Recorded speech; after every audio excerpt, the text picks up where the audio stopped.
हांव वेलेन्सिया सावंतवाडीसान पयलीं सुवातेर हांव देवाक आर्ग दिता आयच्या दिसा खातीर।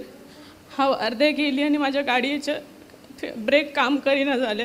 हांव खूब भियाली आनी म्हाजे कडेन म्हाजो भुरगो आसलेलो। हांव खूब म्हटल्यार खूब भियाली। मागीर देवाचें नांव घेतलें आनी हांव फुडें येयली आनी म्हाका खंयचेंच गॅरेज मेवना। मागीर फुडें येवन मागीर म्हाका एक गॅरेज मेवलें। देवाचें नांव घेत रावली आनी थिंगासर हांवें गाडयेचें काम केलें आनी हांव फुडें येयली। त्या खातीर हांव धन्य देवाक चड आनी चड आर्ग दिता आयच्या दिसा खातीर। आनी म्हाजी दुसरी गवायकी जावन आसा म्हाज्या घोवाची। म्हाजो घोव बोटीर काम करता, ताका कामाचेर खूब त्रास दिताले कित्याक तो त्रास सहन करून काम करणारो मनीस, पूण ताका चड आनी चड त्रास दिवंक लागले। ताका लागून तो घरा येवंक सोदतालो। मागीर हांवें ब्रदरीक फोन केलो आनी ब्रदरीक सांगलें अशें अशें आहा म्हणून। ब्रदरीन सांगलें काय भियेनाका, आपूण ताका मागण्यान दवरता।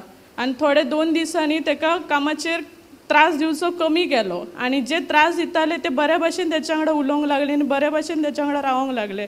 त्या खातीर ब्रदरीक हांव थँक्यू म्हणटा आनी धन्य देवाक हांव आर्गां दिता।